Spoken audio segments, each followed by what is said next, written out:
Safety. Safety. Safety. Safety. Safety. Safety. Safety. Safety. Okay, folks. So today we're going to learn about safety equipment. PPE, personal protective equipment. That's hard hat, hearing protection, eye protection, and boots. Today we're focusing on earplugs, hearing protection. There's several different kinds. There are the squishy ones. You roll up, you put them in your ears. You can pull your earlobe and stick them in, or you can just roll them up really fine and stick them in your ears and you're done. Either way works. There is a suggested way to put them in. More importantly is the noise pollution that they're going to cut out. Magic Rectangle says 85 decibels is allowed for 8 hours.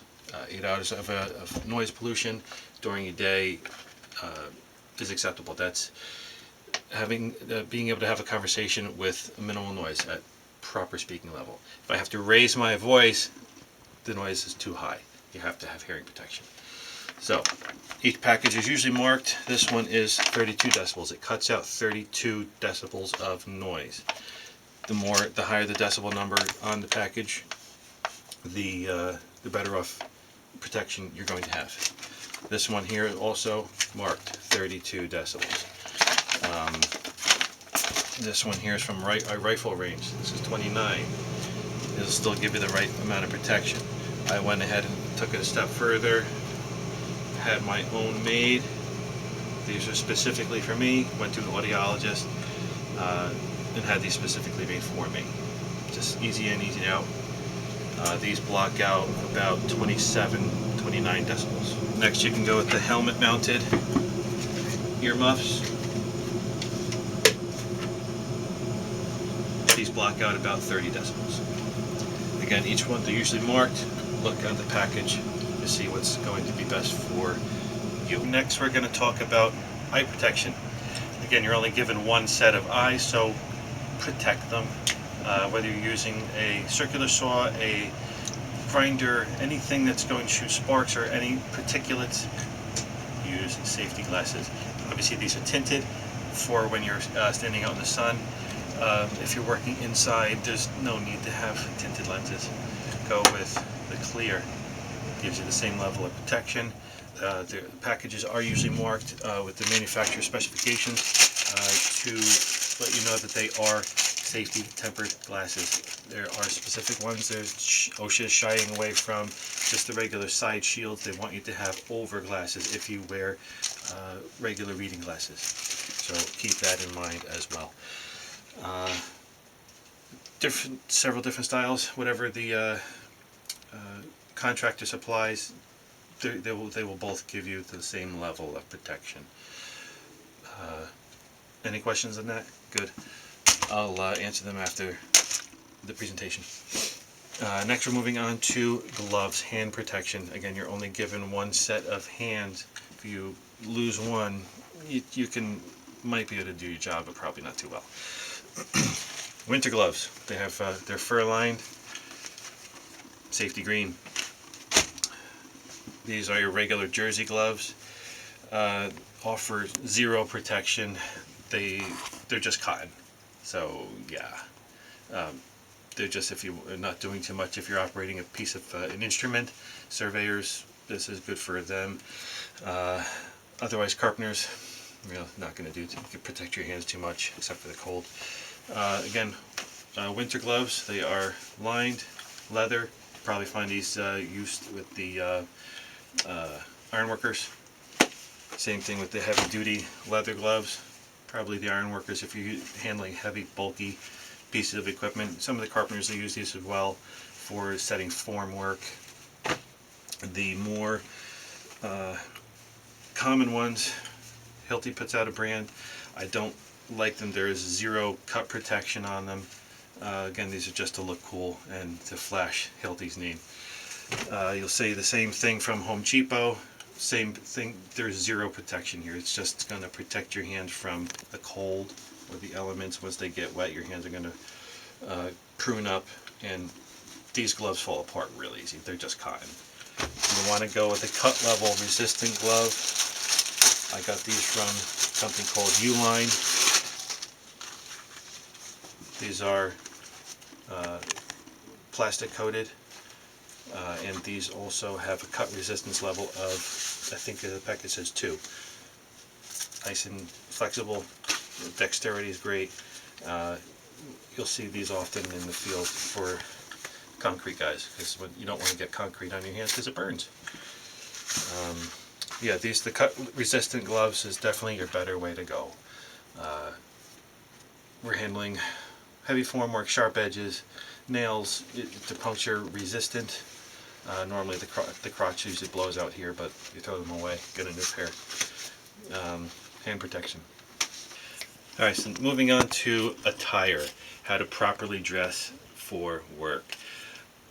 Believe it or not, it is very confusing for some folks to what to wear to go to work. Helmet. Most of the time your helmets are provided for by each contractor. I strongly recommend you get a new helmet for each contractor you work. A lot of us buy our own helmets, can make them all fancy, make them personal. Helmets expire. Per OSHA, 5 years in service maximum. Done.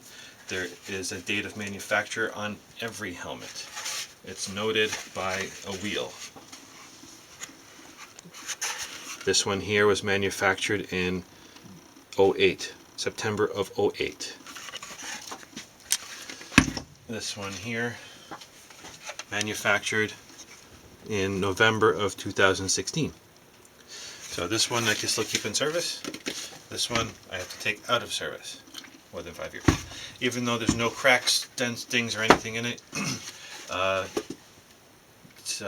the manufacturer specifications and OSHA also say no more than 5 years in service from the date it was put in service. Now, even though this was manufactured in 2008, it's my responsibility to track when I put this helmet in service. If I just put it into service this year, I got to track 5 years.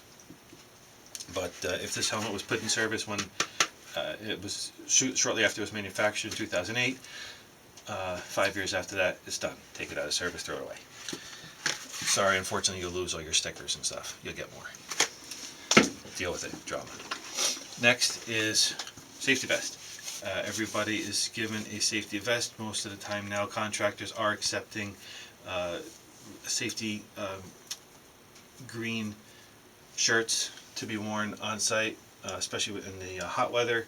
You don't want to wear a vest as well, so you wear a shirt instead of your vest. It's totally acceptable. Next, you're going to have long sleeves. Again, depending on the weather and what the contractor allows, the minimum is going to be a 4-inch sleeve. No, this is not a safety green shirt, so don't judge me. Alright, so I said 4-inch sleeves. It's got to be safety green. Clearly this is not. Here we go. Safety green, 4-inch sleeves. Safety green, long sleeve shirts. 4-inch sleeve, short sleeve shirts. You're not allowed to wear a tank top. You're not allowed to roll them up. Nobody really cares if you have muscles or not. You're not going to flex. Nobody cares. Work pants are jeans. No rips, tears. Be sensible about it. There are lightweight work pants. You can wear those as well. I think Dickies puts out a brand. They're acceptable on site. Boots, pretty self-explanatory. Proper work boots, nothing from Kohl's, because they're going to kill your feet. Get a proper work boot. Yes, they're expensive. Leather work boot. Pick one out that's proper for your work site, be it concrete, interior systems, scaffolding, electrical plants. If you have to have the dielectric boots, your contractor will let you know if there's a specific boot that is required. Yes, it costs a lot of money. Some of them retail about $150 or more. But again, you only get one set of feet. Strongly recommend that you have a comfortable pair of boots, and they're going to be durable. That's my presentation on safety here. To wrap everything up, we learned about hearing protection, eye protection, head protection, proper work attire, proper foot attire. I hope I was able to capture everything necessary for your education in PPE and what to wear on the work site and what's not acceptable. Until next time, peace out.